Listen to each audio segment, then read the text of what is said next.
Hello everyone, in this video we will try to understand next section, that is section number 106 of the Bharatiya Nyaya Samhita 2023, title is causing death by negligence। यानी कि अब situation ऐसी आ जाती है जो ना कि murder हो, ऐसी सिचुएशन, ऐसा डेथ जो मर्डर में भी फॉल नहीं करता, जो कल्पेबल होमिसाइड में भी फॉल नहीं करता, जो culpable homicide not amounting to murder में भी फॉल नहीं करता, तो किस में करता है? Death by negligence. Death by negligence यानी कि किसी की लापरवाही की वजह से अगर किसी व्यक्ति की जान चली जाती है, किसी सामने वाले व्यक्ति की जान चली जाती है, तो उस सिचुएशन में, वैसी परिस्थिति में कितनी पनिशमेंट इस ऑफेंडर को मिलेगी, वो हमें देखने को मिलेगा सेक्शन 106 में। That is title as causing death by negligence. अब इसकी वर्डिंग्स देखते हैं।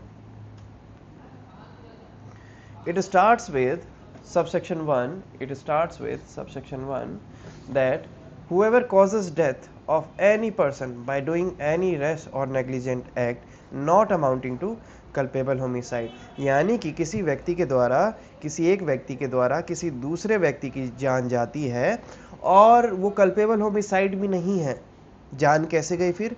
या तो रैश के द्वारा या फिर नेग्लिजेंट के द्वारा। रैश होता है गति, एक ऐसी गति जो लापरवाही तरीके से चलाया जा रहा हो, यानी कि मान लीजिए रोड पे जो बाइक चलती है या फिर कार चलती है, वो ऐसे गति से चलती है, तेज़ी से चलती है, जिससे सामने वाले व्यक्ति के आसपास के जो व्यक्ति हैं उनको अनुमान हो जाता है कि ये गाड़ी बहुत रफ ड्राइव कर रहे हैं, बहुत रफ राइड कर रहे हैं और इससे किसी का एक्सीडेंट हो सकता है।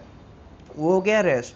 और नेग्लिजेंट हो गया लापरवाही, कि किसी की लापरवाही की वजह से, ठीक है, कि रॉन्ग साइड से ड्राइव कर रहे थे, वैसी सिचुएशन। तो किसी भी व्यक्ति के द्वारा अगर दूसरे व्यक्ति की जान चली जाती है नेग्लिजेंटली या रैश वे के थ्रू, और वो सिचुएशन कल्पेबल होमिसाइड में भी फॉल नहीं करता है, तो ऐसी सिचुएशन में दैट ऑफेंडर, उसको कितनी पनिशमेंट मिलेगी?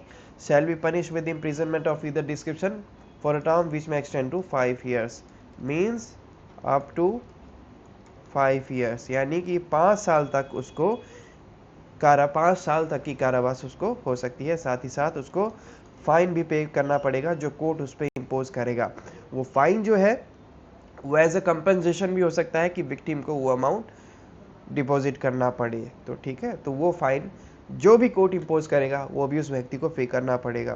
तो अगर किसी व्यक्ति की जान चली जाती है किसी व्यक्ति से रैश या नेग्लिजेंट एक्ट के द्वारा, तो वैसी परिस्थिति में उस व्यक्ति को जो पनिशमेंट मिलेगी वो 5 साल तक के कारावास की मिल सकती है, साथ ही साथ फाइन भी देना पड़ेगा, ठीक है। उसके अलावा ये आगे कहता है, if such act is done by a registered medical practitioner while performing medical procedure, वहीं पर लापरवाही या फिर जल्दबाजी दिखाई गई एक मेडिकल प्रैक्टिशनर के द्वारा, हो सकता है डॉक्टर हो या फिर कोई भी। मेडिकल प्रैक्टिशनर की डेफिनेशन हमें एक्सप्लेनेशन में देखने को मिलेगी कि कौन है मेडिकल प्रैक्टिशनर।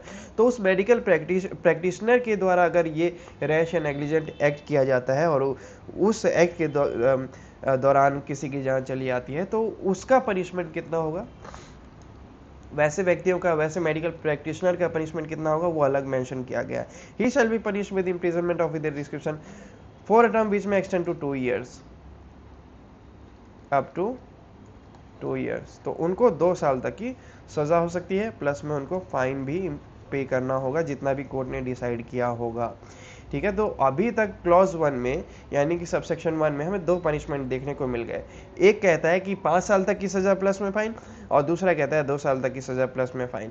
पहला था किसी भी व्यक्ति के लिए, कॉमन पर्सन के लिए, कि अगर वो लापरवाही करते हैं या फिर रैश तरीके से कुछ भी है, कोई भी एक्ट करते हैं जिससे किसी की जान चली जाती है, तो उनको 5 साल तक की सज़ा मिलेगी, प्लस में फाइन भी उन्हें देना पड़ेगा। वहीं पर जो व्यक्ति है वो मेडिकल प्रैक्टिशनर है, रजिस्टर्ड मेडिकल प्रैक्टिशनर है, तो वैसे में उनकी जो इम्प्रिजनमेंट होगी वो 2 साल तक की होगी, प्लस में उनको फाइन भी देना पड़ेगा। अब इसका एक्सप्लेनेशन देखते हैं।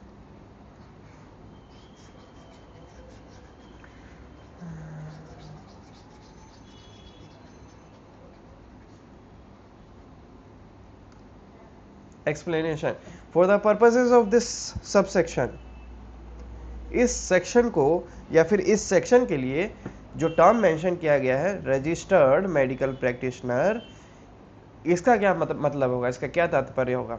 This means a medical practitioner who possesses any medical qualification recognized under National Medical Commission Act 2019।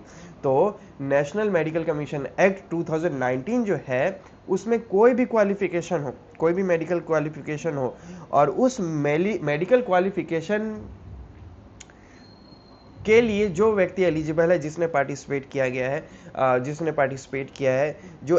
जो बाकायदा ड्यूटी परफॉर्म कर रहा है, ठीक है, उस पोस्ट के लिए, तो वो होगा रजिस्टर्ड मेडिकल प्रैक्टिशनर, ठीक है। And whose name has been enter in the national medical register or a state medical register under that act, और उन व्यक्तियों का नाम जो है मेंशन होना चाहिए नेशनल मेडिकल रजिस्टर में या फिर स्टेट मेडिकल रजिस्टर में, ठीक है, तब वो कहलाएंगे रजिस्टर्ड मेडिकल प्रैक्टिशनर। और ऐसे व्यक्ति के द्वारा अगर नेग्लिजेंस या अरेस्ट हो जाता है तो 2 साल तक की कारावास प्लस में fine. This is what subsection 1 is trying to say. I am very disappointed with this section कि इतनी कम पनिशमेंट इन्होंने डिसाइड की है।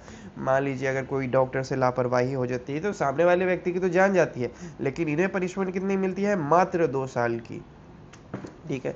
तो इसको थोड़ा इनको जो है एटलीस्ट 8 साल 10 साल रखना चाहिए था, बट अनफॉर्चुनेटली इन्होंने 2 साल रखा है, ठीक है।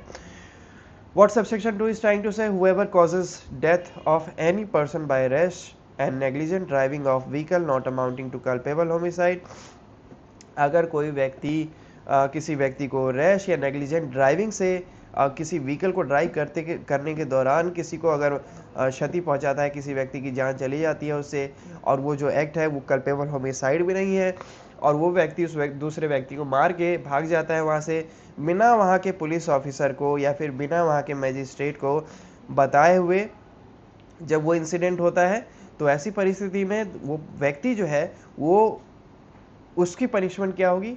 उसकी पनिशमेंट जो है इम्प्रिजनमेंट होगी, जो कि 10 साल तक की हो सकती है, साथ ही साथ फाइन भी उसको देना पड़ेगा। तो तीसरी पनिशमेंट हमें यहाँ पे देखने को मिली अप टू 10 इयर्स प्लस में फाइन। कौन से केस में?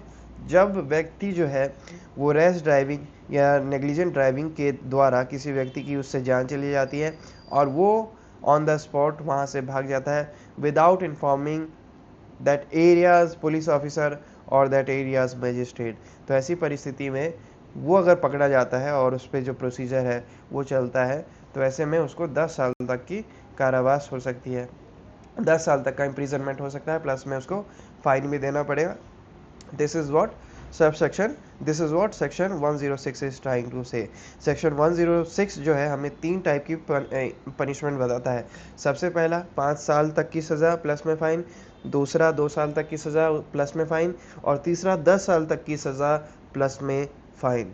So this was section 106 that is related with death caused by negligent act.